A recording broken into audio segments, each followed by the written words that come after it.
In this video, I'm going to show you a comparison between TapTap Send and Venmo to find out which app works best for global payments. Both are popular, but they have different strengths when it comes to sending money internationally. TapTap Send is designed for international remittances, especially to countries in Africa and Asia.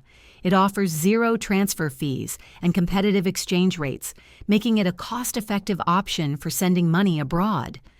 The app is focused on fast mobile money and bank transfers, with many transactions completing within minutes.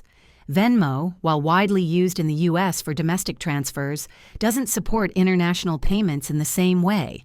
Venmo allows users to send money within the U.S. and, as of now, can't send money directly to countries outside of the U.S.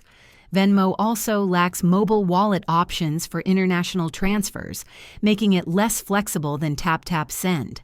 For global payments, TapTap Send is the clear winner due to its international reach, low fees, and fast transfers.